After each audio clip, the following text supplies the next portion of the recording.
He pensado empezar mostrándoles una diapositiva de la universidad en la que trabajo. Esta es la Universidad del Cabo Occidental.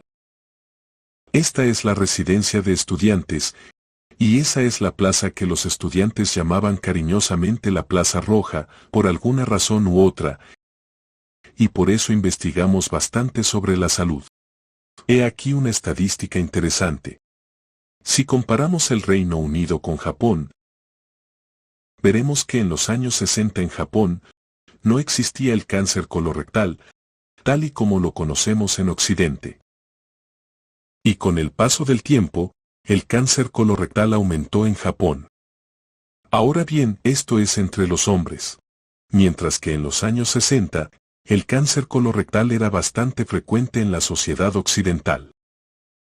Ahora bien, en los años 60 se enseñaba que los japoneses debían ser genéticamente diferentes a los demás, y que por eso no contraían estas enfermedades con tanta facilidad. Pero a mediados de los 80, los japoneses nos alcanzaron. Así que obviamente los genes cambiaron en esos pocos años, ¿no? O quizá cambió algo más. Si nos fijamos en las mujeres, ocurre lo mismo. También se pusieron al día. Las mujeres estaban un poco por detrás de los hombres. Los hombres parecían cambiar más rápidamente que las mujeres. Pero es la misma tendencia básica.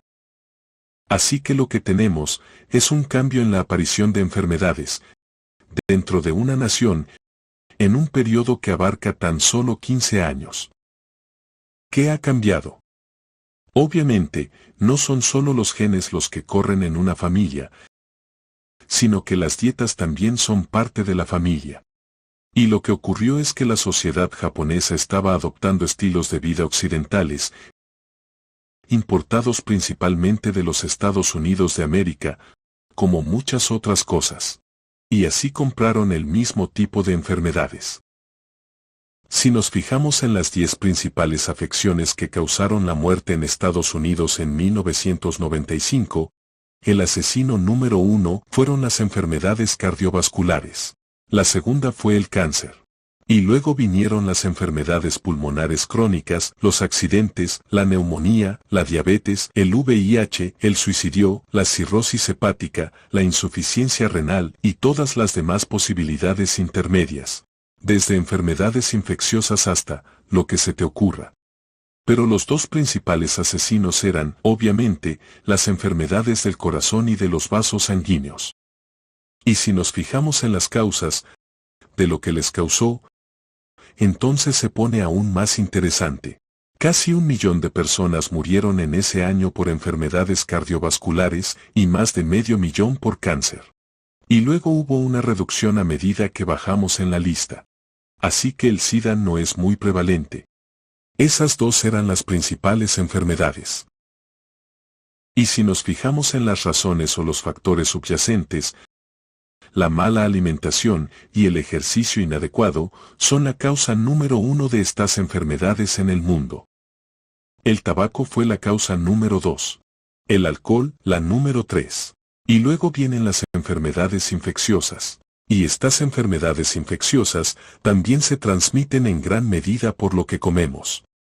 Así que las 4 primeras causas tienen que ver con el estilo de vida.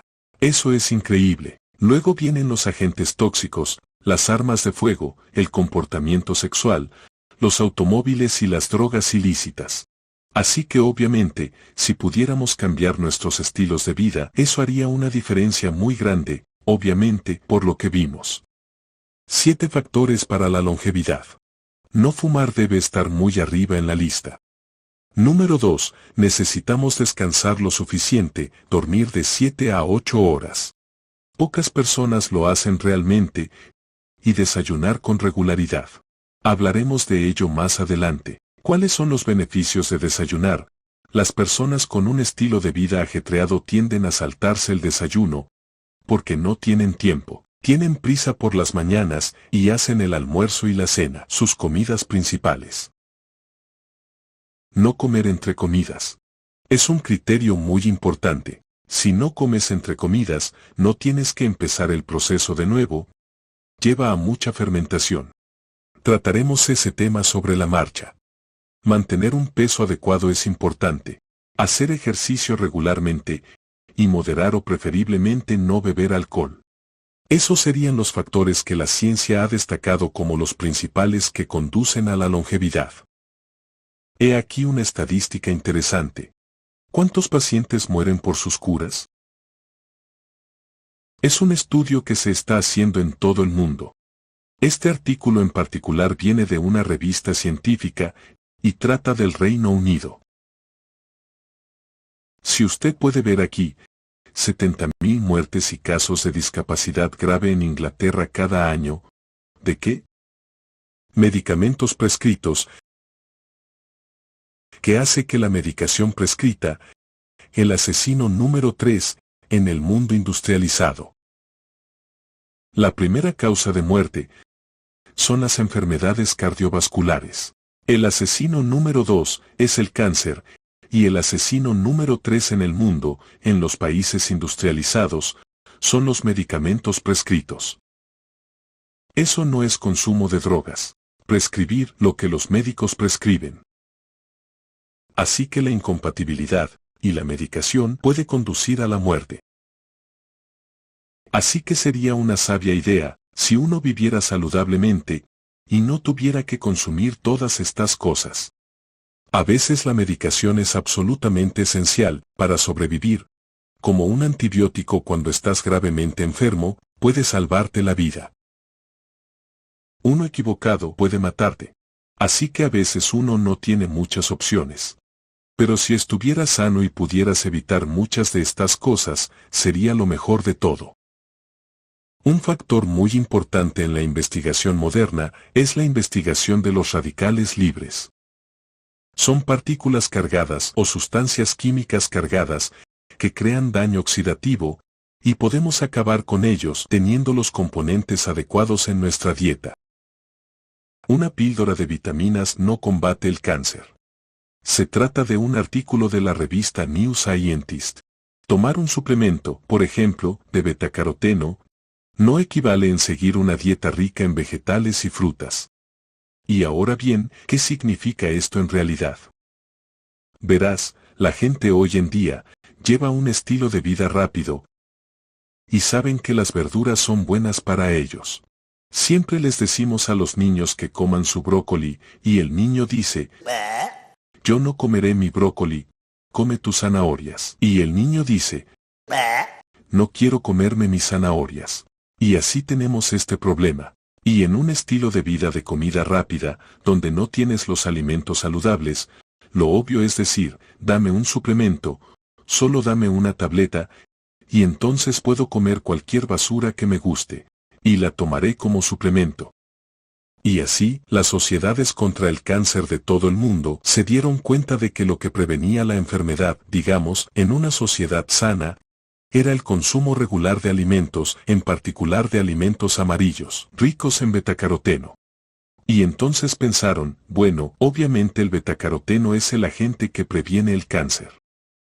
Así que fabricaron una pastilla con betacaroteno, y decidieron vendérsela a la gente como preventivo del cáncer.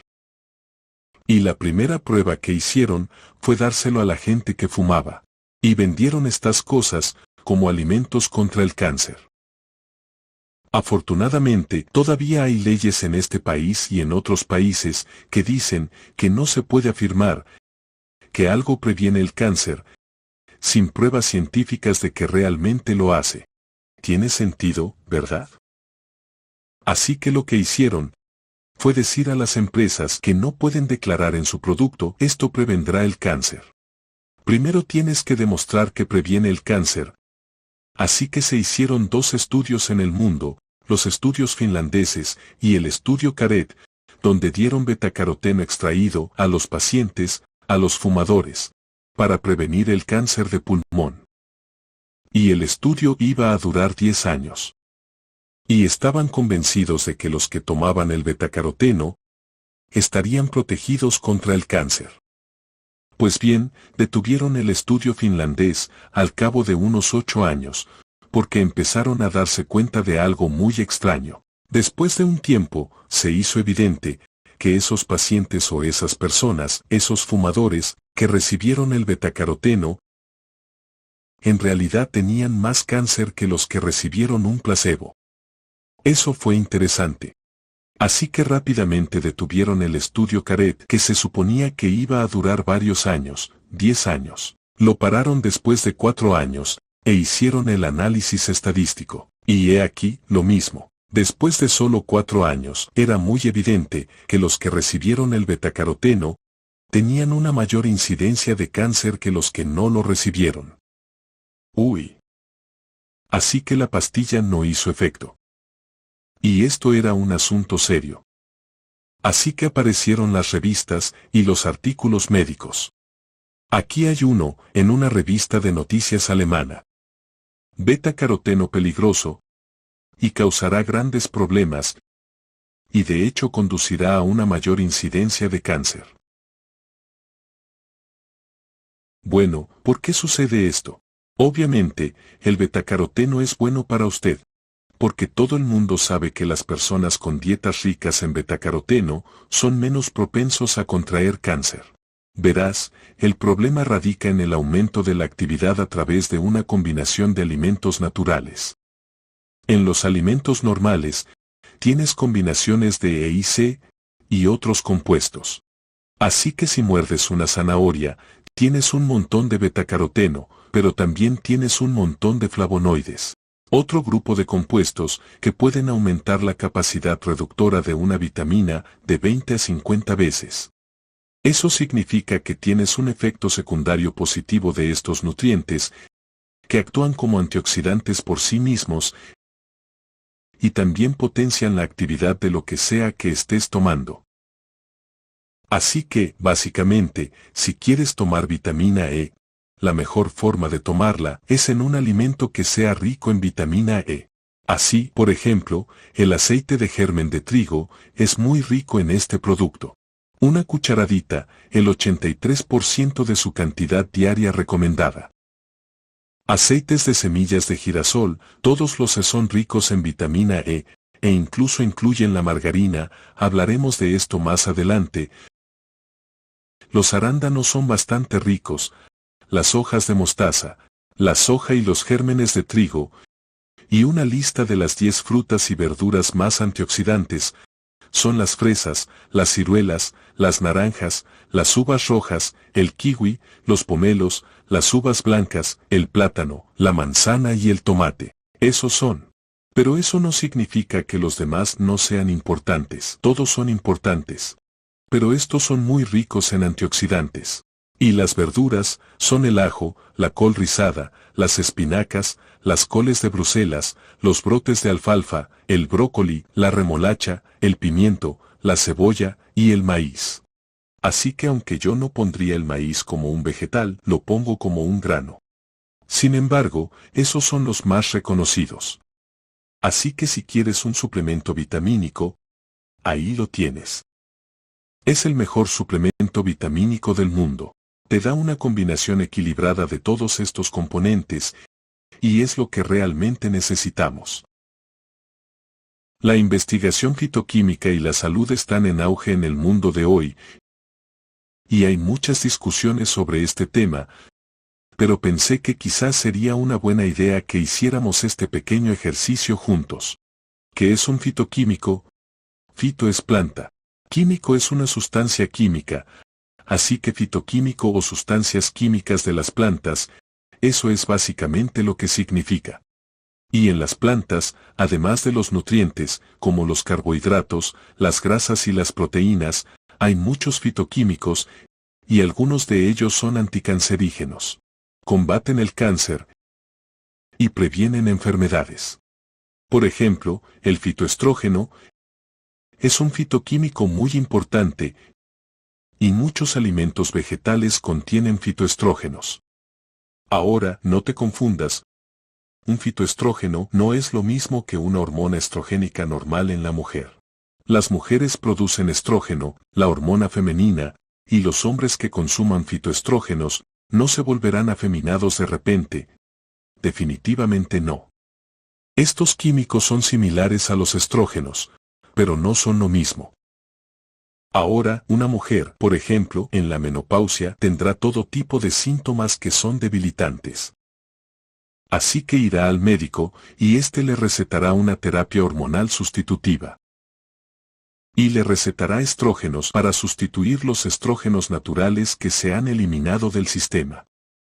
Lo que sucede entonces es que usted está suministrando un estrógeno sintético o extraído para tomar el lugar de lo que ha perdido. Y se ha descubierto que ese estrógeno es cancerígeno. Así que el riesgo de padecer cáncer de mama aumenta considerablemente cuando se toman este tipo de estrógenos. Ahora bien, las plantas contienen estrógenos naturales, que no son como los estrógenos de los mamíferos, pero compiten por el sitio de unión. Y por extraño que parezca, estos son anticancerígenos. Así que las mujeres y los hombres necesitan estos fitoestrógenos en sus dietas. Los beneficios para la salud de las dietas ricas en fitoestrógenos incluirían, por ejemplo, la prevención del cáncer de mama. Señores, por si pensaban que eso solo se aplicaba a las mujeres. El cáncer de próstata y otros cánceres se previenen con fitoestrógenos. Enfermedades del corazón y derrames cerebrales, osteoporosis, síntomas de la menopausia, enfermedades cerebrales relacionadas con el envejecimiento, Alzheimer. Y todas ellas pueden ser retrasadas en gran medida por los fitoestrógenos. El alcoholismo, si usted era un alcohólico y tienes que superar los efectos negativos, los fitoestrógenos pueden ayudar. Y las enfermedades inflamatorias como la artritis reumatoide, todas ellas se benefician de las dietas ricas en fitoestrógenos. Así que es muy importante incluirlos en la dieta. Son lo que llamamos estrógenos diseñados por la naturaleza. Los desequilibrios en el estrógeno están fuertemente vinculados a muchas de las principales enfermedades occidentales, incluyendo enfermedades del corazón, cáncer, próstata y cáncer de mama. Y el exceso de estrógeno es el estrógeno normal, que se obtiene en la terapia de reemplazo hormonal. Puede promover el crecimiento de cánceres, y usted quiere prevenir eso. ¿Qué pueden hacer las mujeres? Por ejemplo, si quieren llevar un estilo de vida relativamente normal y saludable cuando lleguen a la menopausia, sin tomar todos estos medicamentos que pueden ser tan problemáticos. ¿Qué son los fitoestrógenos? He aquí una pequeña definición. Los fitoestrógenos son moléculas vegetales naturales, similares en forma y tamaño al estrógeno del cuerpo humano, pero no idénticas. Y esta ligera diferencia significa que no tienen todos los mismos efectos del estrógeno. Y por suerte, ya que algunos de los efectos del estrógeno pueden ser desagradables. Entonces, ¿qué hacen? Ayudan a controlar la demencia. Eso es la gente que no recuerda las cosas y desarrollan la pérdida de memoria por la edad y la enfermedad de Alzheimer, la cognición, el alcoholismo, el sistema inmunológico, y luego también los síntomas de la menopausia, los sofocos, los síntomas de la menopausia, la endometriosis, la osteoporosis. Todos esos pueden ser limitados por los fitoestrógenos, cánceres, próstata, colon, mama, leucemia, todos los cánceres en general, cáncer de piel, enfermedades inflamatorias, enfermedades renales, mejoras cardiovasculares. Se puede ver que esto está muy extendido últimamente porque el nombre es fitoestrógeno.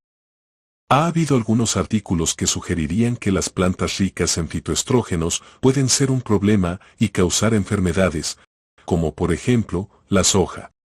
Por supuesto, nada de esto es cierto. Y científicos reputados de todo el mundo han reconocido que ahí hay alguna artimaña que intenta socavar los alimentos naturales en beneficio de algunas otras industrias. Así que no creas todo lo que lees. Si quieres saber exactamente qué es lo que se ha aislado como el componente clave en algunos alimentos, por ejemplo, las coles de Bruselas como un compuesto que se conoce como sinigrina, y brócoli, sulforafano, y también ditioltiones, etc. Los cítricos y frutas contienen limoneno. Y también tenemos ciertos alimentos con ácido fítico en los cereales, por ejemplo. Estos son algunos de los compuestos que se producen en estos productos y pueden trabajar en diferentes niveles. Pueden evitar que los carcinógenos hagan realmente lo suyo, o una vez que han iniciado el proceso del cáncer, pueden evitarlo impidiendo la propagación del tumor a través del daño oxidativo, de las prostaglandinas, de los esteroides o de cualquiera de ellos. Aquí tiene una pequeña lista.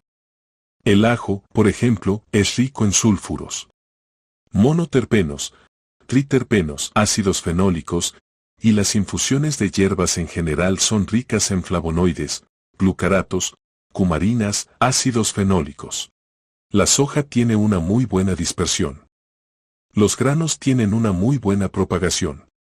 Las verduras crucíferas son de la familia de la col y el brócoli, las coles de Bruselas y todos ellos son uno de los mejores alimentos contra el cáncer. De hecho, si no fuera por la col, los alemanes ya no existirían. Y tus verduras umbelíferas. Esas son tus zanahorias, tu apio y tu perejil. Y todos esos son también muy ricos en estos alimentos. Así que, sí, el ajo es, por ejemplo, número 1 en la lista en términos de poder. Pero si usted tiene una cita, por ejemplo, usted podría ir a las crucíferas y encontrarás todo lo que hay en la familia de la col que se encuentra en el ajo. Cada uno de esos componentes, quizás no tanto, pero al menos no te cargas a tu compañero. Y hay más de ellos, los cítricos están bastante bien. Solanáceas son las patatas, los tomates y todo eso. Por cierto, señores, el tomate es muy bueno porque contiene compuestos que son anticáncer de próstata. Así que empiecen a incluir muchos tomates en su vida. Cucurbitáceas, y por eso me gustan estos nombres. Es la familia de las calabazas. Desde calabazas hasta lo que sea. Son muy buenos. Regaliz, usted puede hacer test de regaliz y semillas de lino, veremos eso en un momento. Así que esta es su dieta contra el cáncer. Échale un vistazo. Aquí está. Todo lo que sea legumbre, sobre todo la soja, que es una de las más ricas. La dieta africana suele consistir en cereales y legumbres. Eso es todo. Y algunas verduras. Y no tenía ninguna de las enfermedades del estilo de vida occidental hasta que se urbanizaron. Así que aquí están sus granos y sus legumbres. En un típico mercado africano, ninguna de esas enfermedades. Hoy en día uno de los peores casos de aumento repentino de enfermedades en el mundo, se encuentra en el África urbanizada. Frutos secos y semillas, germinados. Estos son alimentos anticancerígenos. Ahí tienes el ajo anticancerígeno. Este es un potente alimento anticancerígeno. Cualquier cosa que veas en esa lista, y en esa lista, y en esa lista, todo eso son alimentos anticancerígenos. Y ninguno de ellos parece una tableta. Eso significa que realmente tienes que empezar a hacer las cosas con alimentos, en lugar de sustituir con una tableta, y aprender a empezar a vivir la vida con estos alimentos. Así que los alimentos altamente anticancerígenos son el ajo, la col, el regaliz, la soja, el jengibre y las zanahorias, el apio y la chiribía. Los medios son las cebollas, las infusiones de hierbas, la cúrcuma, los cítricos, el trigo integral, el lino, el arroz integral, los tomates, las berenjenas, los pimientos, el resto de las familias de la col, además de la propia col, y luego puedes añadir algunos de tus cereales y condimentos. Así que aquí está un resumen de los hallazgos, los fitoestrógenos y el cáncer de mama. Hay muchas pruebas de que los fitoestrógenos protegen contra el cáncer de mama. Y aquí hay un pequeño gráfico para usted, en términos de cáncer de próstata. Y el cáncer de mama es muy similar. Esta es la incidencia del cáncer de próstata en China, Corea del Sur y Japón en comparación con el Reino Unido, Australia y los Estados Unidos. Es bastante malo. Y entonces, vaya, a nadie le gustaría tener cáncer de próstata. No es un cáncer muy agradable de tener. ¿Cuál es la diferencia? ¿Por qué China tiene una incidencia tan baja en comparación con Corea del Sur y Japón? Y los países occidentales se ven así. Cáncer de intestino. La ingesta elevada de soja y tofu reduce en un 80% el riesgo de cáncer de recto e intestino bajo. 80%. Los fitoestrógenos pueden reducir el número de criptas. Esos son pequeños lugares que se inflaman y con el tiempo forman pequeños tumores. Los fitoestrógenos pueden ser eficaces solo en el bloqueo de las etapas tempranas en lugar de las tardías. Así que hay que empezar a tener un estilo de vida lo antes posible.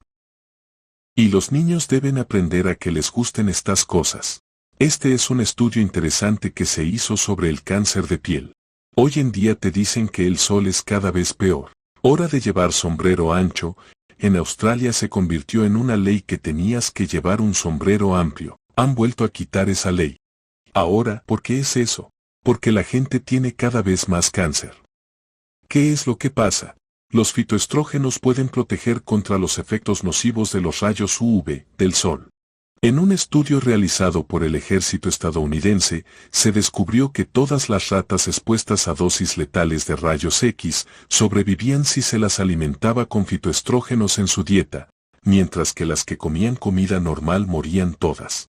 El fitoestrógeno de soja genisteína bloquea el crecimiento de células de cáncer de piel llamadas B16, células de melanoma en ratones. Así que aquí hay una sustancia en los alimentos que previene el cáncer de piel, y se puede obtener de los alimentos de soja. ¿Recuerdas este de aquí? Vamos a hablar más sobre genisteína. La genisteína es un componente muy importante. Es tan buena en muchos casos como la terapia hormonal sustitutiva que te da el médico. Los estrógenos tienen un efecto protector sobre el cerebro. La enfermedad de Alzheimer. Hay dos tipos principales de Alzheimer. El de aparición temprana, que ataca entre los 30 y los 70 años. Conozco a alguien que acaba de cumplir 40 años que tiene la enfermedad de Alzheimer. Es como un niño.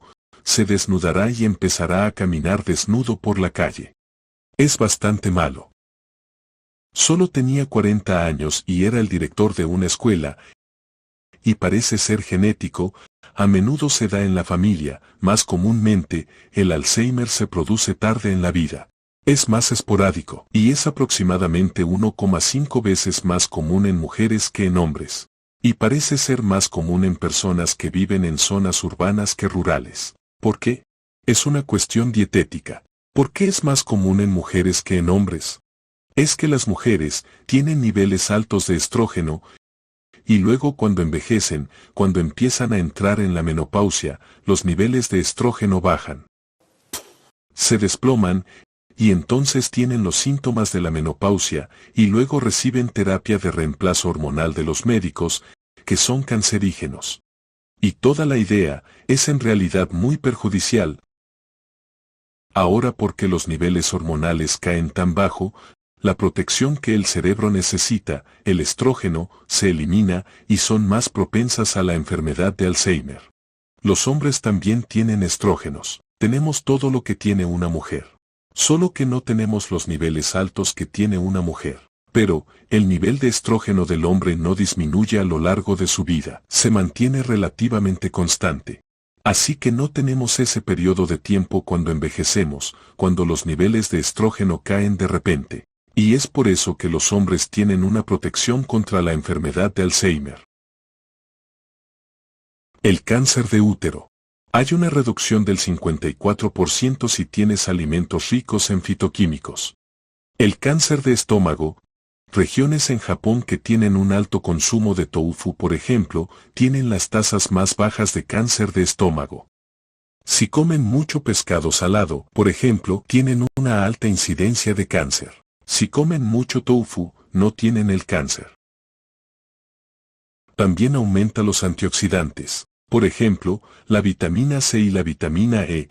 Los fitoestrógenos también funcionan como antioxidantes y evitan que produzcamos el tipo de colesterol malo, conocido como colesterol LDL.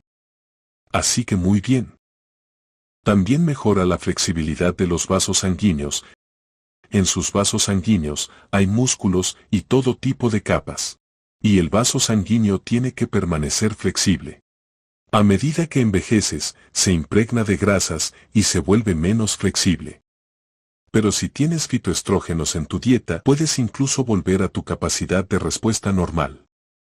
Normalmente, a medida que envejeces, como los vasos sanguíneos son cada vez menos flexibles, la tensión arterial empieza a subir. Si tienes muchos fitoestrógenos en tu dieta, su presión arterial puede permanecer baja. Y es muy bueno tener una presión arterial baja. La presión arterial baja que es perjudicial, es una cuando te levantas estás mareado, no sabes lo que está pasando. Pero una presión arterial baja, en la que no te mareas, significa que tus vasos sanguíneos son muy flexibles. Eso es bueno.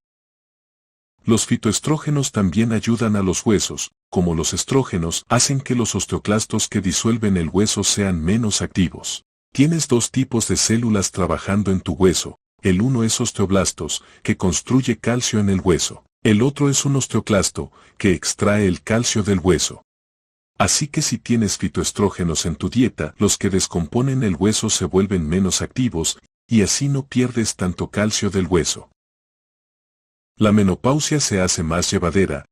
Los fitoestrógenos son la terapia natural más ampliamente estudiada. Ellos pueden reducir los sofocos, evitar que la vagina se reseque, mantener niveles saludables de colesterol, proteger los huesos contra la osteoporosis, posiblemente ayudar a mantener una buena condición de la piel, posiblemente mantener la función cerebral. A todo esto ayudan los fitoestrógenos. Cuando una mujer entra en la menopausia, los niveles de estrógenos disminuyen en un 70%, por lo que se somete a una terapia hormonal sustitutiva, como ya he dicho, que tiene muchos efectos secundarios. Y me gustaría hacer un pequeño cuestionario con usted ahora para ver qué tan bien le va en términos de su dieta de fitoestrógenos. Hago esto con mis estudiantes en la universidad, cuando hago este curso con ellos, y se sorprenderán de cómo les va. Te lo contaré después. Así que si tenéis un trozo de papel, alguien tiene un trozo de papel o un bolígrafo o algo, tomad nota. A ver qué tal os va. Como una pequeña prueba casera. De acuerdo. Tenemos que hacer esta prueba de manera justa. Eso significa que es todo o nada. ¿Usas leche de soja en lugar de leche láctea todos los días o casi todos los días en los cereales y en la cocina? Si la respuesta es afirmativa, obtendrá 5 puntos. Si la respuesta es no, no obtendrá nada. De acuerdo. Y sea sincero. ¿Comes soja o alimentos elaborados con soja como tofu, hamburguesas de soja, perritos calientes de soja, cualquier cosa elaborada con soja? Como promedio, 3 o más veces a la semana. Si lo haces, obtienes 5 puntos. Si no lo haces, usted consigue nada. De acuerdo. 3. Consume otras legumbres como garbanzos, lentejas, alubias rojas, alubias blancas o alimentos preparados a partir de estas como el hummus. Cualquiera de estos en promedio, 3 o más veces a la semana. Si lo haces, obtienes 2 puntos. Si no lo hace, usted consigue nada. Ahora, aquí hay una interesante. ¿Come semillas de linaza? ¿O utilizas harina de linaza molida y semillas en tus cereales mezcladas con yogur o pan, al menos 3 veces por semana? Si es así, obtendrás 5 puntos. Si no lo haces, no obtienes nada. Veamos esta linaza. Te mostraré una diapositiva de ella justo ahora, te diré por qué tienes 5 puntos por eso. Si te tomas una cápsula no es lo mismo. Pero no te daría 5 puntos. Añades germinados como los de alfalfa o soja a tus ensaladas o bocadillos, una o más veces por semana. Entonces dese 3 puntos. Entonces come de promedio 2 raciones de fruta fresca al día, o trozos de albaricoque o lo que sea, incluso fruta seca. ¿Come regularmente fruta a diario? Si es así, obtendrá 3 puntos.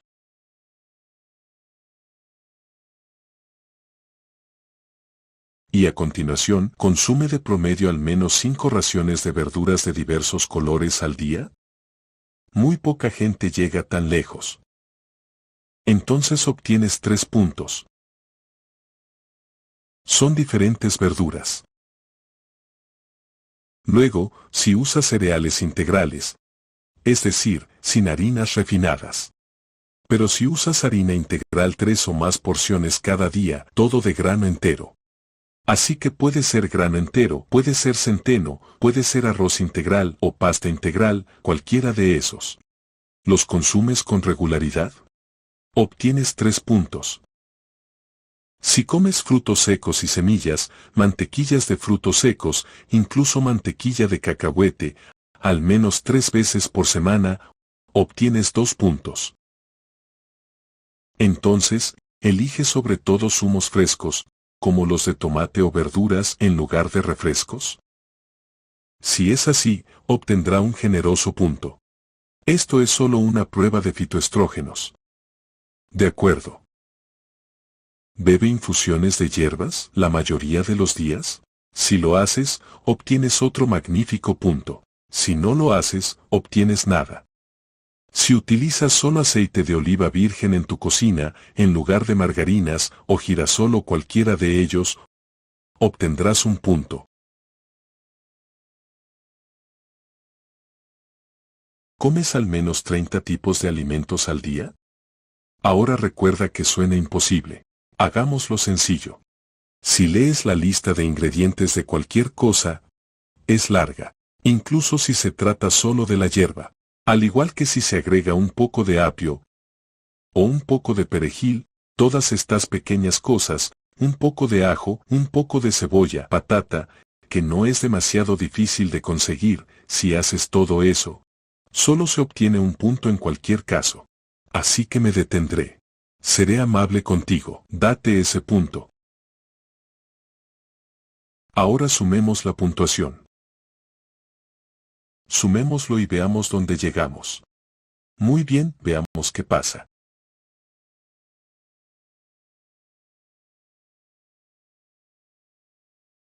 ¿Quién de esta audiencia obtiene entre 26 y 35 puntos? Muy bien, entonces 1, 2, 3, 4, 5, alrededor de 6 o 7. Quienes entran en la segunda categoría, de 16 a 25 puntos. Hay bastantes que suben hasta ahí. Es una protección bastante buena. Si entras en esas categorías, estás bastante bien. Si caes entre 6 y 15, ¿hay algunos aquí? No sean tímidos. Eso no es tan bueno. ¿Alguien entre 0,6? Sí. Adivina cuál es el promedio de una clase típica de universidad laica como la mía. Tengo unos 450 alumnos que tuve en mi clase. Adivina cuál fue el promedio para todos ellos. Bajo 3. Todos caen en esta categoría, cada uno en el mundo por ahí. Eso es bastante malo. Ahora estoy hablando aquí a la sociedad que debe ser consciente de la salud. Y así tuvimos algunos allí, tuvimos algunos allí, y tuvimos bastante allí e incluso tuvimos bastantes allí, correcto. Así que hay mucho que mejorar aquí, mucho margen de mejora. Proteínas. ¿Cuántas proteínas necesitas realmente? Bueno, número 1, si quieres estar sano, tienes que tener una variedad de alimentos de origen vegetal en tu dieta, y eso te proporcionará fitoquímicos. Correcto. Ese era el punto 1. Segundo punto. Ahora vamos a tratar con los alimentos de la dieta a granel en lo que estamos comiendo. Número 1. Las proteínas. ¿Cuántas proteínas necesito? Bueno, la Organización Mundial de la Salud, la Universidad de las Naciones Unidas y la FAO dicen que los adultos necesitan 0,75 gramos por kilogramo por día. Ahora, eso es muy poco. Sé que usan libras, así que son aproximadamente 2,4 libras por kilogramo. Y puedes calcular la cantidad que realmente necesitas. Necesitas muy poca proteína, pero la humanidad realmente consume grandes cantidades de proteína, y cualquier cosa que consumas más de lo que necesitas, se convierte en un problema. Te diré por qué. Porque la proteína contiene nitrógeno. Y cuando descompones una proteína, la incorporas a tu cuerpo como tus propias proteínas. Eso está bien, Pero si comes más proteínas de las que tu cuerpo necesita, no puedes almacenarlas. No podemos almacenar proteínas. Solo podemos almacenar grasas e hidratos de carbono. Así que tendríamos que transformar la proteína que comemos en grasa o carbohidrato. Eso significa que tenemos que dividir el nitrógeno, y se divide como amoníaco, que es tóxico, y lo convertimos en urea. Y tenemos que deshacernos de ella a través de los riñones. Pero es una sustancia tóxica. Y si tenemos demasiada proteína en la dieta, significa que ponemos una carga tóxica en nuestro sistema. Así que mejor no comer demasiada proteína, y más bien comer más carbohidratos. Ahora, ¿qué te enseña el mundo? Que si comes muchos carbohidratos, ¿vas a engordar? ¿Es cierto o no es cierto? En realidad, no es cierto. Si comes carbohidratos refinados, vas a engordar. Pero si comes carbohidratos integrales, no engordarás. De acuerdo. Permítanme hacer una analogía. Un coche es de hierro, ¿no? El bloque motor es de hierro, y el chasis es de hierro. Todo el coche es de hierro. Así que el combustible obvio para que el coche funcione sería el hierro. Por eso se llena el depósito con limaduras de hierro. ¿Es correcto? No. ¿Con qué llenas el tanque? Con gasolina. ¿Por qué vas a quemar eso? Ahora, lo mismo se aplica al cuerpo humano. El cuerpo humano, el componente estructural es la proteína. Así que estás construido en gran parte de proteínas. Ahora bien, no quieres correr a base de proteínas, quieres correr a base de carbohidratos. Ese es el combustible del cuerpo. Y cuando quemas el combustible en el cuerpo, produces dióxido de carbono y agua. El agua es útil para ti. El dióxido de carbono haces así y se ha ido, ¿verdad? Mientras que si quemas proteína, obtienes todas estas toxinas acumuladas en tu cuerpo, estos compuestos dañinos. Tu amoníaco tiene que ser convertido en urea.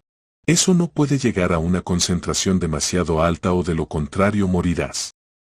El azufre de la proteína tiene que ser eliminado. Eso produce sulfato, ácido sulfúrico. Así que estás generando un sistema ácido. Para neutralizarlo, el cuerpo libera calcio desde los huesos.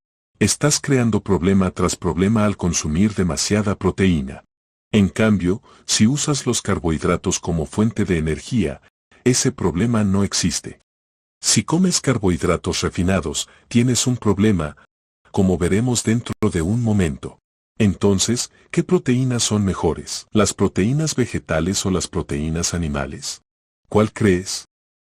Bueno, verás, cuando empecé a investigar sobre esto, solicité una beca de investigación para demostrar que había una diferencia entre las proteínas vegetales y las animales en cuanto a su eficacia.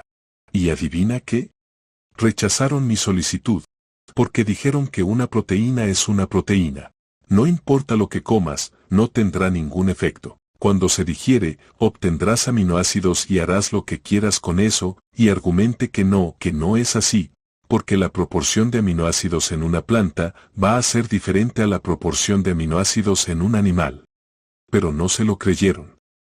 Y así, por casualidad, nos las arreglamos para entrar en un proyecto de investigación en el que realmente podríamos probar esto, y demostrarlo, y volver a los comités de investigación y decir. Y luego comenzaron a financiarlo. Fue divertido. Y hoy en día esto es de conocimiento común.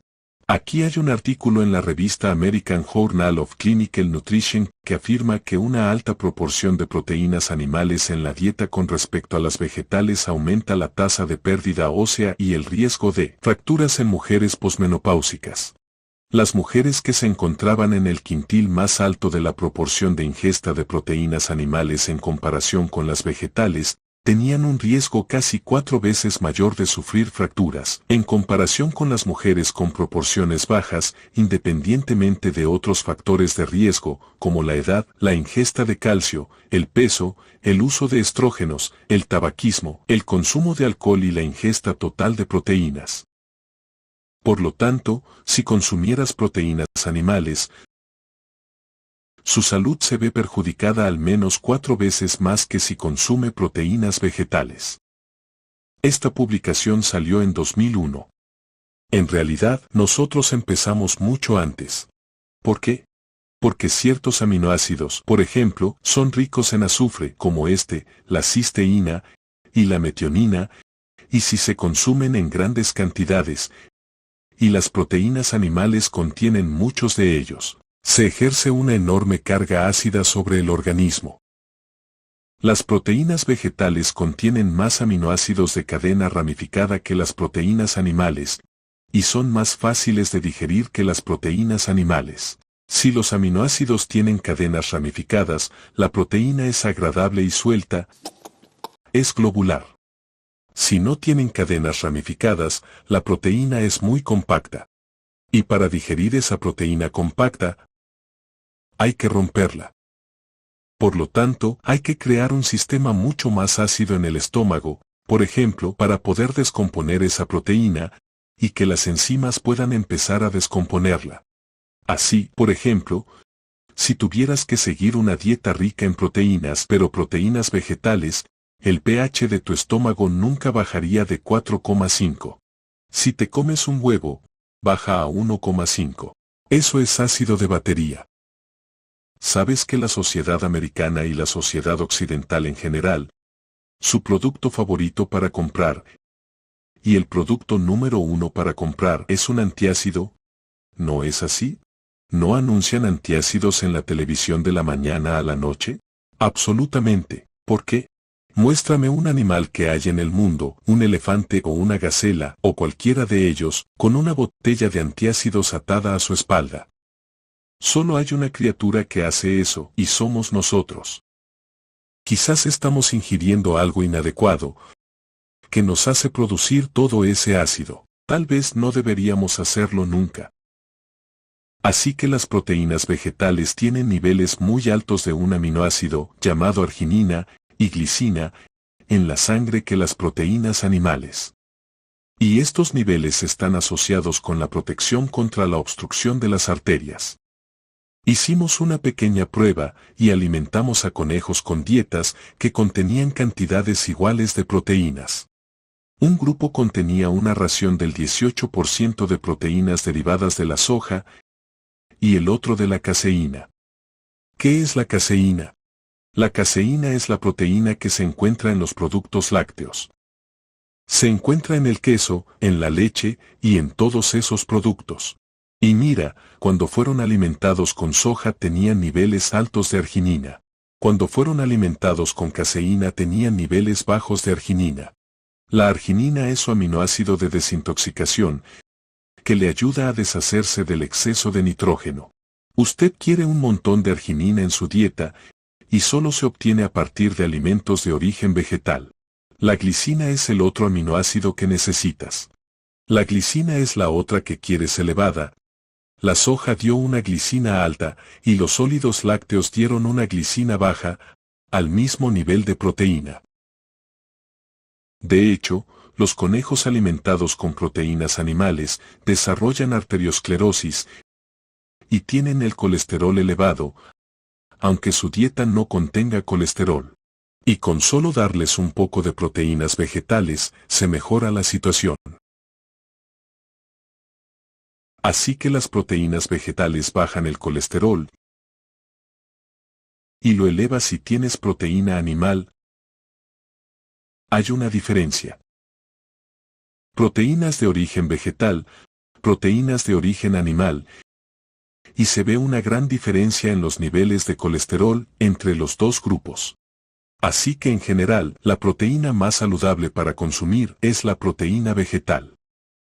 Voy a repasar esto rápidamente antes de pasar a la siguiente categoría.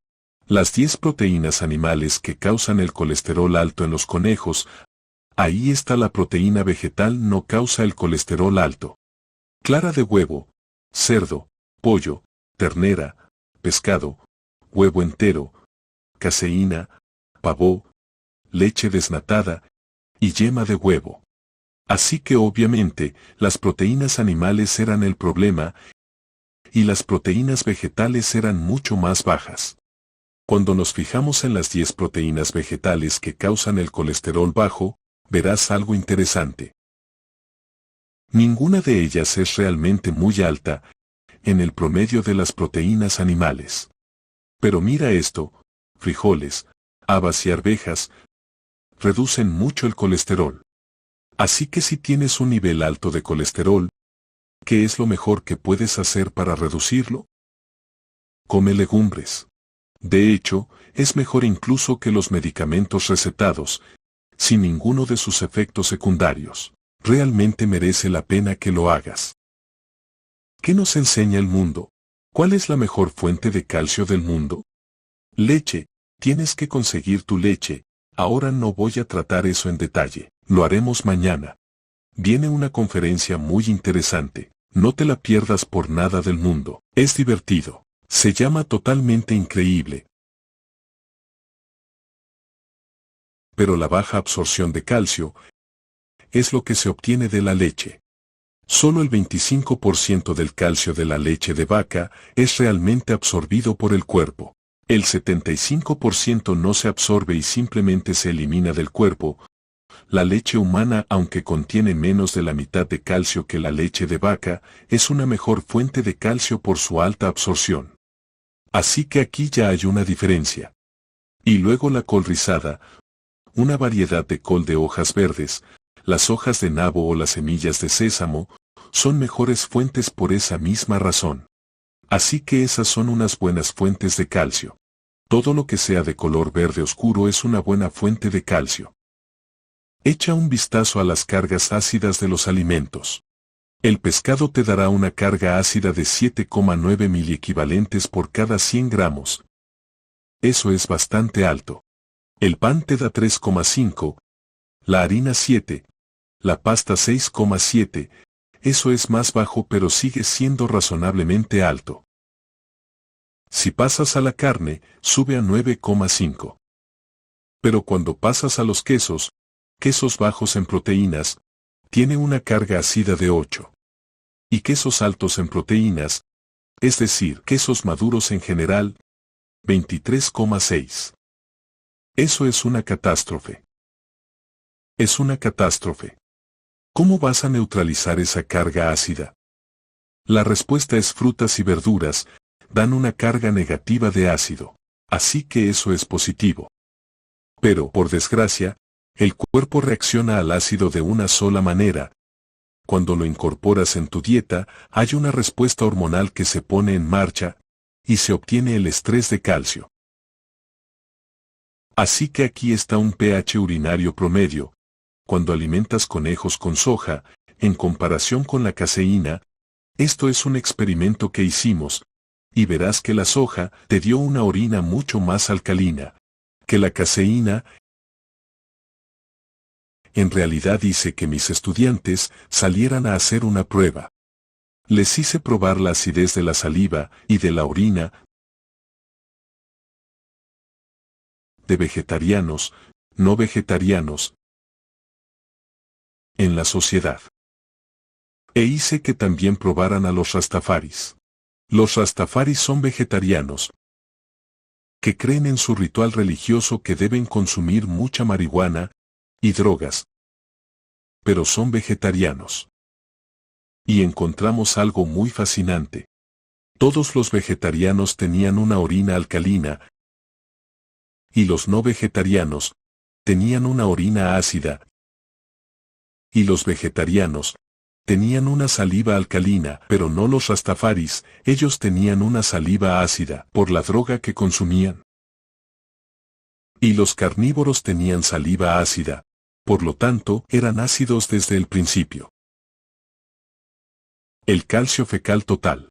Cuando se les alimentaba con estos alimentos para conejos, los que contenían caseína, que es la proteína de los lácteos, pasaban directamente al exterior, por lo que no se absorbía si había caseína en la dieta. La soja tenía una tasa de absorción mucho mejor, de hecho, el doble. Calcio urinario. Así que incluso eso que absorbieron, cuando tomaban calcio, lo eliminaban al orinar. Verás, el cuerpo tiene que protegerse contra el ácido, libera mucho antiácido, que obtiene de los huesos, y eso significa que se liberan depósitos de carbonato de calcio al torrente sanguíneo para neutralizar el ácido. Y luego hay que eliminarlo al orinar. A veces liberamos tanto calcio de los huesos para neutralizar el ácido de nuestro sistema, que los riñones no pueden hacer frente y no pueden eliminarlo. Entonces se acumula. ¿Dónde se acumula? En las articulaciones y en todas estas partes. Y lo que se obtiene son articulaciones rígidas, artritis, dolores y enfermedades artríticas. Y todos ellos son productos del tipo de alimentos que comemos. Por lo tanto, este es el tipo de alimento del que obtendrás una buena fuente de proteína vegetal, que no liberará calcio osteoporótico, como la soja. Puedes remojarlo, congelarlo y utilizarlo cuando quieras. Las verduras como la col rizada, el brócoli y la col china son tan buenos como la leche en cuanto a la capacidad de absorción de calcio. Aquí están todas las revistas que confirman estos experimentos. Lo que ven en la pantalla, ahí está su fuente de calcio. ¿Alguna vez has visto a un caballo correr detrás de una vaca y decirle, disculpa, ¿podría satisfacer mis necesidades de calcio hoy? ¿Sí o no? No. Solo hay una criatura en el mundo que hace eso, y es el hombre. ¿Crees que los gatos lo hacen? ¿O que nosotros los incitamos a hacerlo? ¿Sabías que las sociedades veterinarias de todo el mundo han emitido advertencias de que no se debe dar leche a los gatos, porque sufren insuficiencia renal debido a la alta carga ácida que produce, y empiezan a orinar sangre y luego mueren? Así que quita las proteínas malas de la dieta de tu gato y no sufrirá. Ni siquiera un gato debería tomarla. Pero los seres humanos, bueno, ¿a quién le importa? Pueden tenerlo, ¿no? Así que estas son tus fuentes de calcio. Ahora veamos cómo los fitoestrógenos ayudan a los huesos.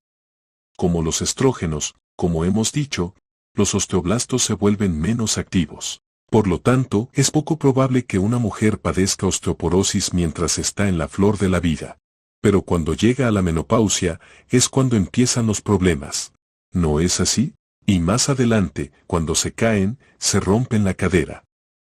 Ahora bien, hay un compuesto que te gustaría obtener, y ese es el compuesto genisteína. Se encuentra en la soja, pero también en otros lugares, y suprime la actividad de las células que disuelven los huesos. Por lo tanto, es conveniente incluirlo en la dieta. Señoras, deben incluir la genisteína en su dieta, que se encuentra, por ejemplo, en la soja. Varios estudios han confirmado que el fitoestrógeno genisteína es casi tan eficaz para prevenir la pérdida ósea en animales, como Premarin, que es una de las terapias de reemplazo hormonal más recetadas. Así que la genisteína es casi tan buena como eso, pero esta causa cáncer y la genisteína no. ¿Cuál preferirías? Solo pregunto. Solo pregunto.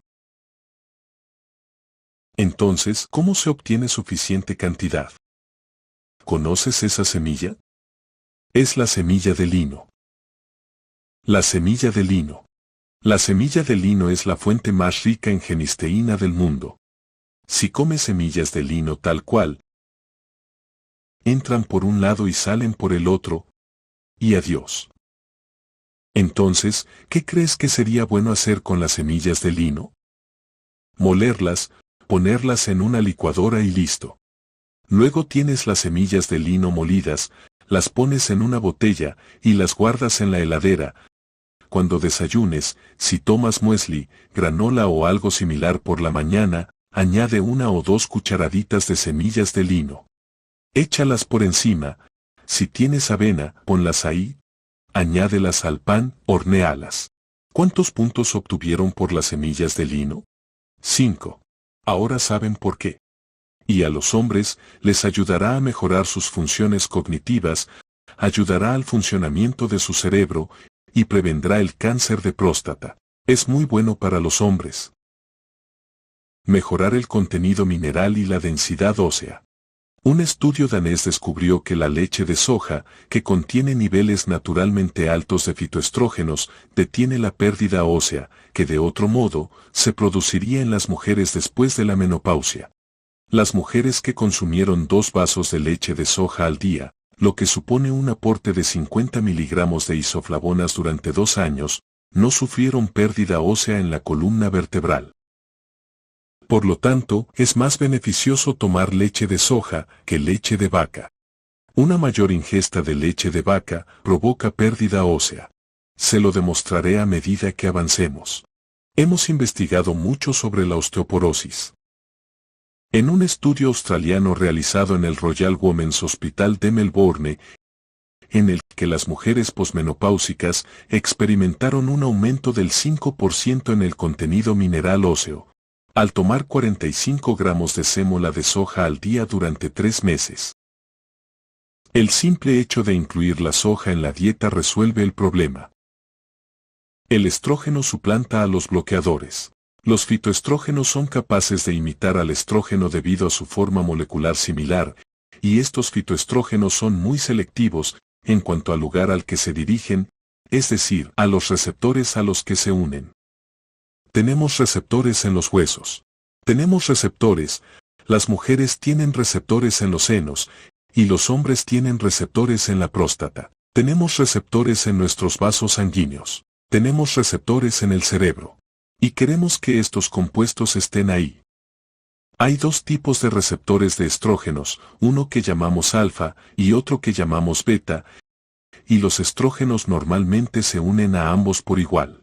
Por lo tanto, los estrógenos se unen a cualquiera de ellos. Pero, si pueden elegir, los fitoestrógenos prefieren el beta. Y esto es interesante. Es muy deseable, ya que los receptores beta se encuentran en los huesos, el cerebro, y los vasos sanguíneos.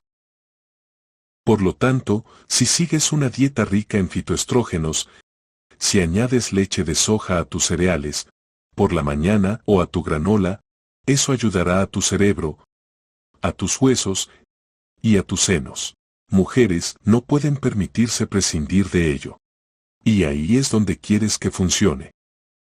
Por cierto, las mujeres coreanas son conocidas por el hecho de que no experimentan los típicos síntomas de la menopausia occidental, mientras que las mujeres occidentales sufren sofocos y agotamiento. Las mujeres coreanas se van de vacaciones al extranjero después de jubilarse. Y, ya sabes, la gente dice que toda la soja causa debilidad mental.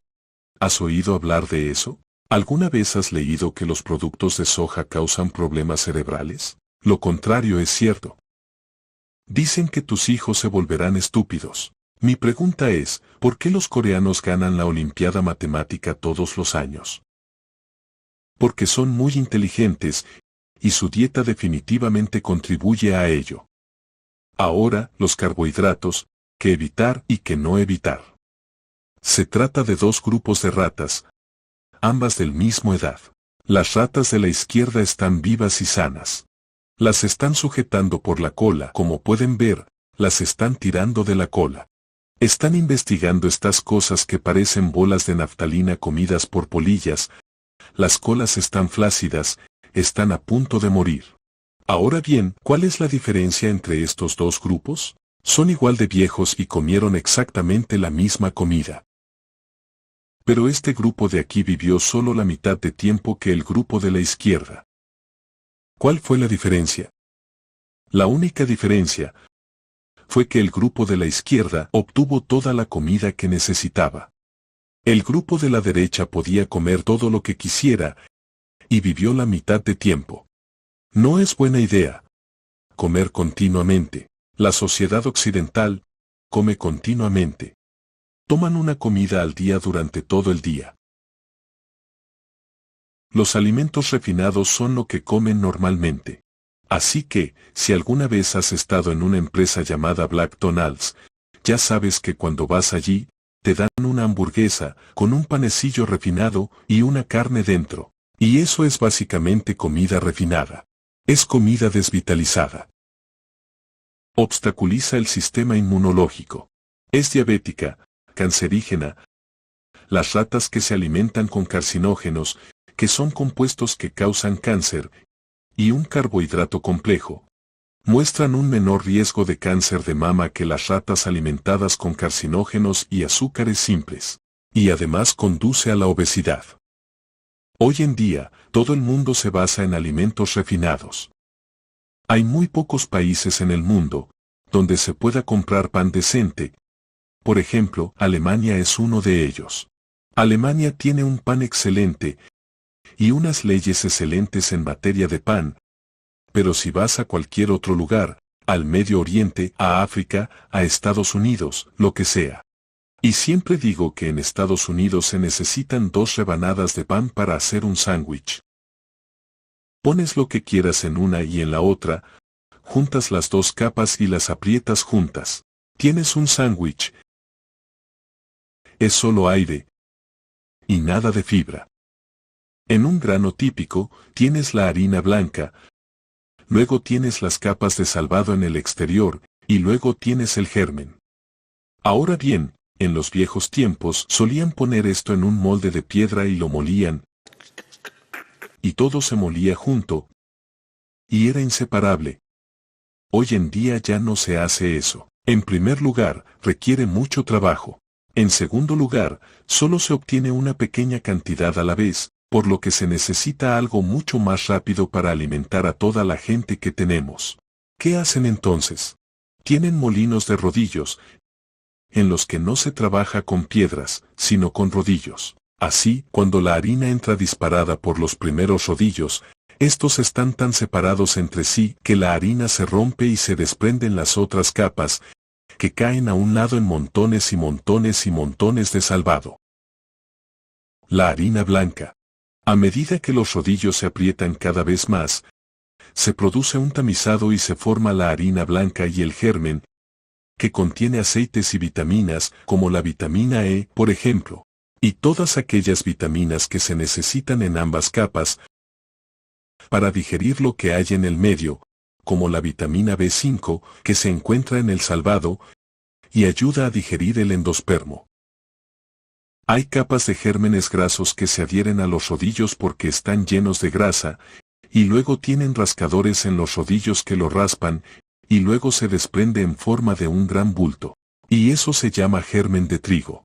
Así que ahora tienen 3 paquetes, lo que nunca se tenía en los viejos tiempos. Tenías una harina molida con todos esos componentes, y ahora tienes 3. Eso es bastante bueno para la industria. En primer lugar, es muy rápido. En segundo lugar, ahora se pueden hacer 3 paquetes en lugar de 1. Así que te venden harina blanca, que te produce estreñimiento, en primer lugar. En segundo lugar, te provoca un aumento de glucosa, los niveles de glucosa suben muy rápidamente y te provoca todo tipo de problemas. Así que cuando lo introduces en el sistema, tiene que pasar por todo el tracto digestivo. No hay fibra para bajarla. Así que cuando vas al baño, tienes una auténtica experiencia de estreñimiento, y tienes espacio para esas revistas. Así que tienes algo con lo que entretenerte mientras tienes esta aventura alucinante, lo cual no es una buena idea. Así que se dan cuenta de que tienen un problema. ¿Qué te venden entonces? Te venden salvado, y te dicen, toma, desayuna salvado, y te dan todo el salvado para desayunar. Patético. Ayuda a digerir la comida, pero no ayuda a la siguiente comida ni a la siguiente. Necesitas tener todas estas cosas juntas. ¿Y qué hacen con un germen? Lo ponen en las cremas y en los champús y te lo ponen en la cabeza y en la piel. Y cuando te salen todo tipo de granos, forúnculos, carbuncos y arrugas, te lo pones por fuera. ¿Por qué te salen erupciones en primer lugar? Por la toxina que hay en tu interior. Tenemos todo tipo de soluciones para este terrible problema. Y la comida basura es una mala noticia. Una sensación en lo profundo. Si pensabas que la comida basura solo te haría engordar, piénsalo de nuevo. También podrías estar engordando una masa enfurecida de bacterias intestinales extrañas que podrían provocarte enfermedades intestinales o incluso cáncer.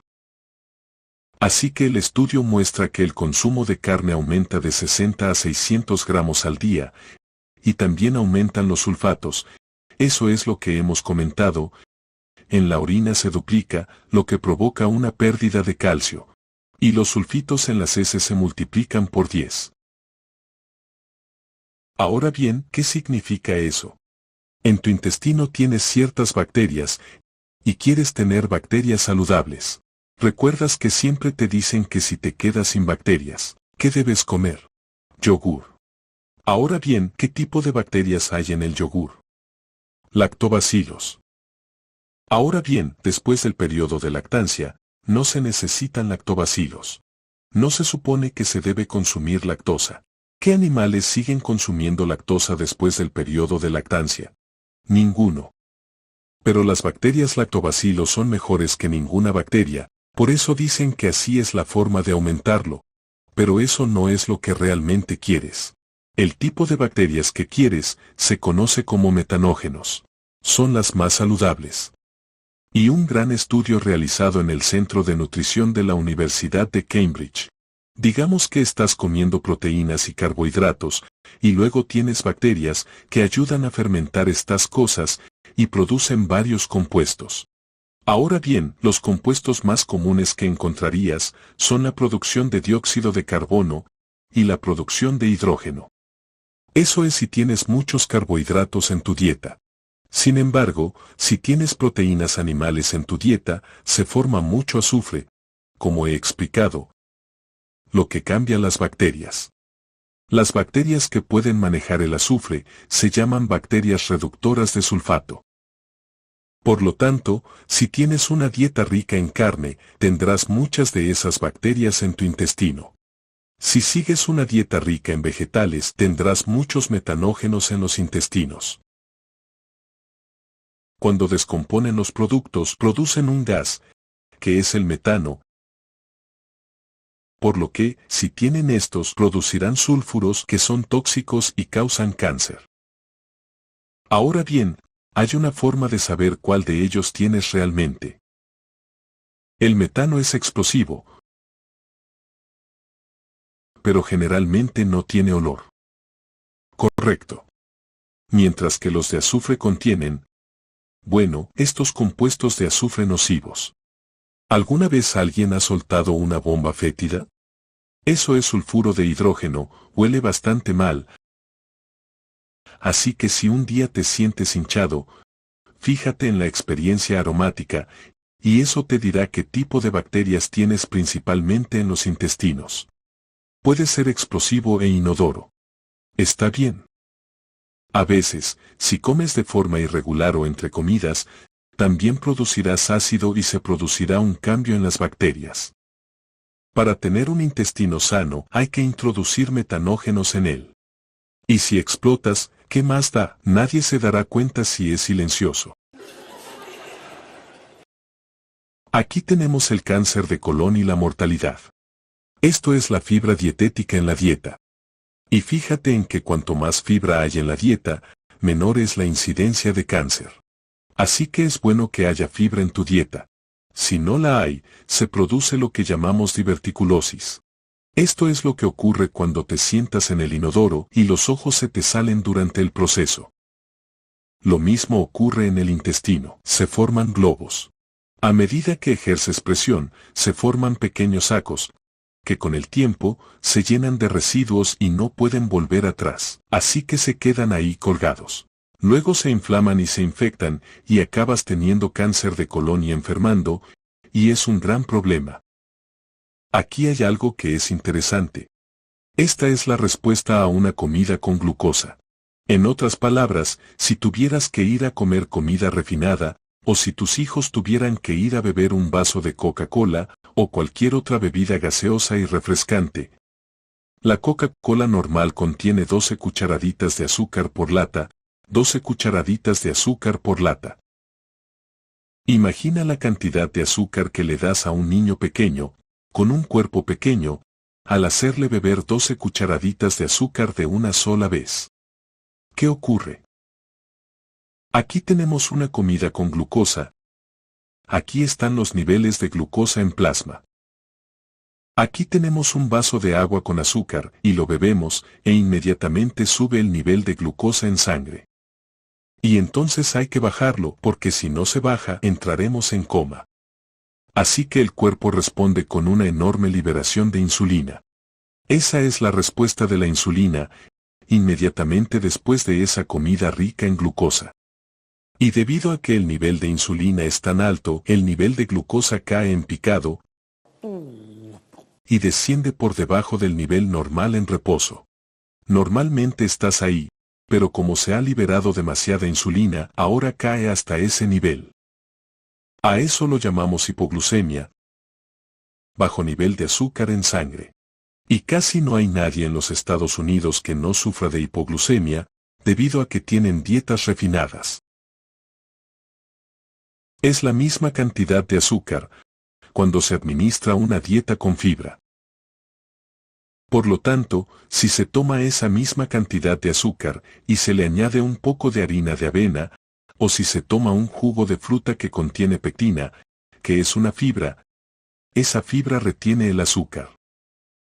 Lo que ocurre es que nunca alcanza un nivel tan alto, y tus niveles de insulina nunca suben tanto, porque ese azúcar no pasa a la sangre, la fibra lo retiene en el intestino.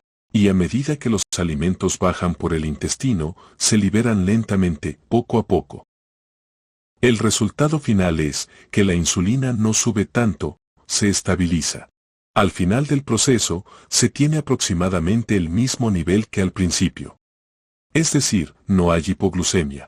Ahora bien, lo que ocurre cuando tienes hipoglucemia es que en primer lugar te pones nervioso y luego te apetece comer algo, porque también te apetece el azúcar. Por eso sigues comiendo entre horas. Siempre les digo a mis alumnos que no vengan a mi clase después de haber tomado un vaso de Coca-Cola. Más vale que se queden fuera. Y no vayan a realizar exámenes si alguna vez beben un vaso de Coca-Cola, porque no aceptaré ninguna excusa. Me quedé en blanco, no podía recordar nada. Siempre hacen eso, ¿por qué se quedan en blanco? Esto es lo que pasa. Y no me creían, así que les dije, bueno, probémoslo, traigamos algunos conejos. Y trajimos algunos conejos y les dimos Coca-Cola, el equivalente a lo que bebería un humano en términos de masa. A los conejos les encanta.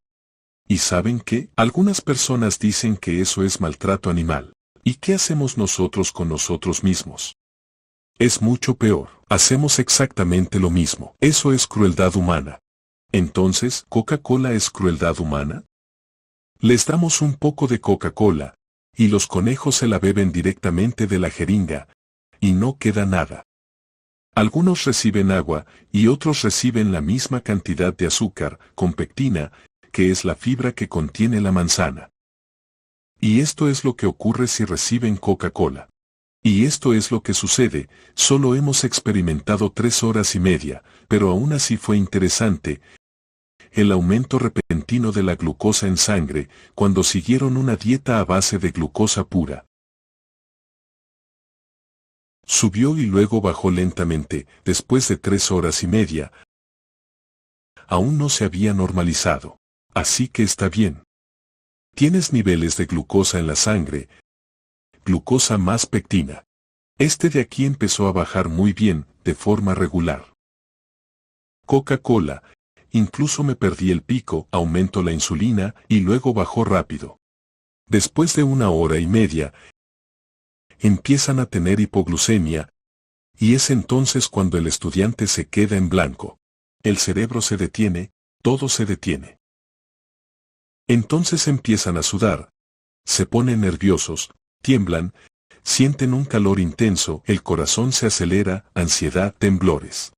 Y luego dicen que no recuerdan nada. También sufren confusión, somnolencia, debilidad, dificultad para hablar, pérdida de concentración, trastornos visuales y todos estos síntomas. No es buena idea tomar alimentos refinados. Así que la Coca-Cola es realmente perjudicial. Es muy malo. Si alguna vez tienes que tomar algo así, asegúrate de hacerlo con la comida. Pero nunca Coca-Cola. De hecho, en cuanto al efecto de los alimentos procesados en los niveles de glucosa en sangre, la manzana es la mejor forma de consumir el jugo de manzana. La compota de manzana es la siguiente, y el jugo de manzana te dará los niveles más bajos de glucosa al final. Entonces, el azúcar en sangre alcanza su nivel máximo. Aquí hay una revista médica. También es peligroso para los vasos sanguíneos. Cuando el azúcar se dispara en la sangre, los vasos sanguíneos se dañan, y la pequeña capa endotelial interna también se daña. Muy bien, veamos otro tema. El tema de la grasa. Las grasas en la dieta y el cáncer de mama. Es bastante común y obvio en todo el mundo que cuanto más grasa se consume, mayor es la tasa de cáncer. Las tasas generales de cáncer aumentan con un mayor consumo de grasas. Fíjense en Estados Unidos y Canadá. Están muy por encima. De hecho, Estados Unidos siempre es un buen ejemplo para usar, porque 9 de cada 10 veces será tu peor ejemplo. Solo hay 2 países que te superan en una enfermedad, y esa es la osteoporosis. Noruega te supera 2-1, al igual que Holanda, y Suiza también te supera. Pero por lo demás, vas muy bien. Últimamente lo estás ganando todo. Hay cifras del Reino Unido de la década de 1940.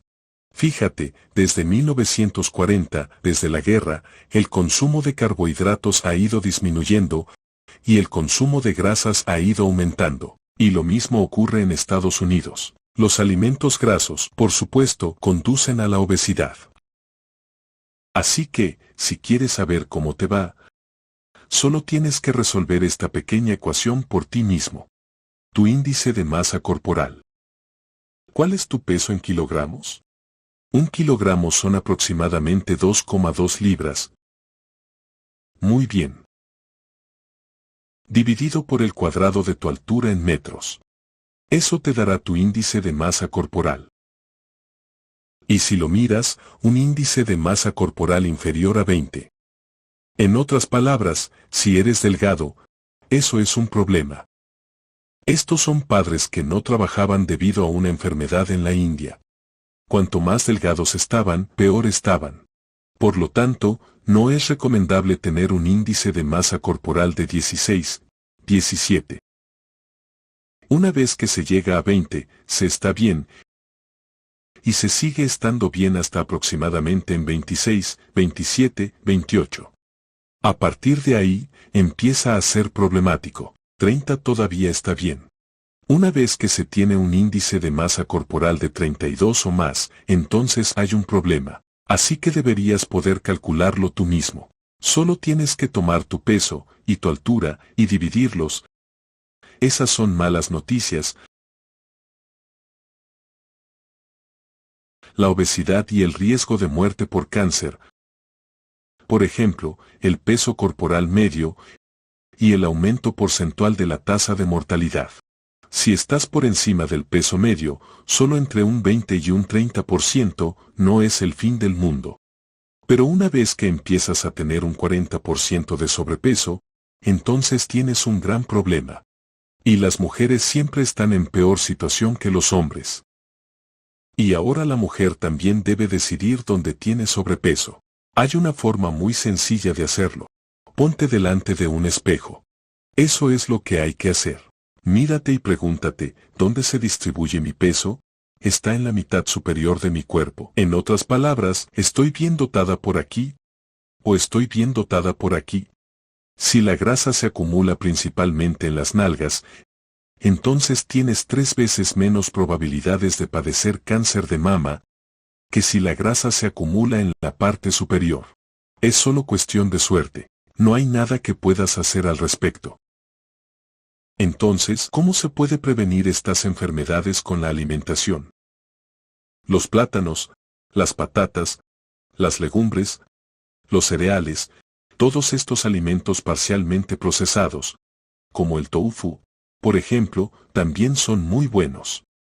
Así que panes integrales, frutos secos, semillas, frutas. Si incluyes muchos de estos alimentos en tu dieta, entonces tendrás, en primer lugar, un alto contenido en fitoestrógenos. En segundo lugar, la proporción adecuada de proteínas. El tipo adecuado de proteínas, tendrás carbohidratos completos, sin subidas bruscas, nada de esas cosas que te hacen obeso. Prevendría la obesidad, evitaría los antojos entre comidas. Y estas son las mejores pastillas que podrías consumir en tu vida. Empieza a introducir variedad en tu vida.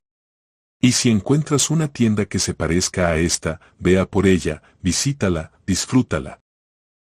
Y la comida es realmente divertida cuando compras en una tienda como esa, ¿no? Es divertida. ¿Es esta energía suficiente para realmente hacer cosas en el mundo? Hay dos grupos de personas, ambos son atletas. Y un grupo está siguiendo un tipo de dieta, y el otro tipo de dieta. El grupo superior sigue una dieta alta en carbohidratos. Y el grupo inferior sigue una dieta baja en carbohidratos. Eso significa que comen más productos cárnicos. Empiezan a entrenar, así que salen a correr por la mañana para entrenarse, para prepararse para una maratón. Observe que cuando se agotan sus niveles de glucosa o glucógeno en los músculos, están quemando la energía de sus músculos. Usted está corriendo, bajan, y ahora usted va a casa y comienza a comer y se relaja. Y uno de los que sigue una dieta alta en carbohidratos se recupera hasta ese nivel, al día siguiente. El otro solo se recupera hasta ese nivel, y al segundo día salen a correr. Se reúnen para entrenar por la mañana. Baja este nivel, baja aquel nivel. Ahora se recuperan durante el día, uno recupera hasta ahí, el otro hasta ahí. Tercer día. ¿Te das cuenta de que la diferencia entre los dos es cada vez mayor? Ahora este se mantiene justo por debajo de esos niveles. Ahora bien, si este dejara de entrenar un día antes del gran partido, ¿a qué nivel se recuperaría? Fácilmente volvería a su nivel normal. ¿No es así? De hecho, podría incluso recuperarse los 2 días previos al evento por encima de su nivel normal, mientras que este otro bajaría mucho. Y la diferencia siempre sería enorme. Ahora los dos grupos de atletas comienzan a prepararse para la carrera. ¿Cuál de los dos tiene más resistencia? El de arriba, sin duda. Por eso los atletas de hoy en día tienen que seguir dietas ricas en carbohidratos, ya que de lo contrario no pueden competir en un mundo tan competitivo. El glucógeno es esencial para el ejercicio prolongado, y el agotamiento se debe a una reducción del glucógeno muscular, por lo que debemos asegurarnos de que los niveles de glucógeno se mantengan altos. El trabajo, por supuesto, lo consume. La grasa no puede producir la misma cantidad de energía de forma rápida como lo hace el glucógeno. Aunque puede usarse como fuente de energía a largo plazo, no está tan fácilmente disponible durante el ejercicio intenso. Por lo tanto, 625 gramos de carbohidratos al día conducen a la reposición máxima de glucógeno en los atletas. Ahora, supongamos que tienes sobrepeso y quieres perder peso. ¿Qué haces? Dime qué hacer. ¿Cuál es el mejor entrenamiento, por ejemplo? ¿Qué deberías hacer? ¿Salir a correr? ¿O hacer entrenamiento intenso? Hoy sabemos que eso ya no es cierto. He trabajado con institutos de entrenamiento deportivo. Hemos realizado proyectos de investigación increíbles en este campo. Quiero decirte algo muy sencillo. Si quieres perder peso, si quieres quemar grasa, nunca hagas ejercicio intenso. No quemarás grasa durante el ejercicio intenso. Solo quemarás glucógeno, porque es lo que se quema más rápido. Si vas a correr mucho para perder peso, perderás glucógeno, que recuperarás con la comida. No perderás ni un gramo de grasa. Si quieres perder peso, ¿qué debes hacer? Debes caminar, dar paseos, y caminar tan rápido que nunca tengas que parar. Así de rápido debes caminar, camina por una pendiente constante, y procura sudar bien después de una larga caminata, pero sin llegar al agotamiento. Así es como se pierde grasa. Si entrenas duro, no perderás grasa, perderás glucógeno. Por lo tanto, incluso 10 minutos de caminata al día son mejores que el ejercicio intenso. Y la ciencia ha descubierto que esos ejercicios cortos, de 20 minutos, 10 minutos al día, es tan bueno como las personas que se entrenan hasta la exhaustación. ¿No es increíble? Así que si quieres perder peso, sal a caminar, e intenta hacerlo por pendientes constantes si puedes, si quieres tener resistencia. ¿Cómo están las antiguas estrellas del tenis? ¿Cómo consigue Steffi Graf mantenerse ahí tanto tiempo? Tuvo que cambiar su dieta. ¿Cómo consiguió Boris Becker mantenerse ahí tanto tiempo? ¿Cómo consiguió Carl Lewis mantenerse allí tanto tiempo? Todos cambiaron su dieta. Todos pasaron a dietas vegetarianas, sustituyendo la energía animal por la vegetal. Los alimentos vegetales te dan más resistencia, más energía y más fuerza que cualquier otro alimento. Si no hubiera seguido la dieta que seguí, no tendría la resistencia necesaria para hacer lo que hago. Puedo caminar, puedo hacer todas estas cosas, y estoy muy agradecido. Antes de cambiar mi dieta, estaba en forma, hacía deporte y hacía todas esas cosas. Pero salía y decía, estoy acabado, agotado, mi cerebro está muerto. Y solía tener esa sensación de embotamiento, por la dieta que seguía. Ya nunca tengo esa sensación. Y eso es porque me concentro en los alimentos integrales, y te sugiero que hagas lo mismo. En nuestra próxima sesión, veremos algunos aspectos adicionales que podemos analizar. Por ejemplo, los alimentos que comemos y que no son realmente alimentos, que consumimos habitualmente, y qué efecto tienen en nosotros.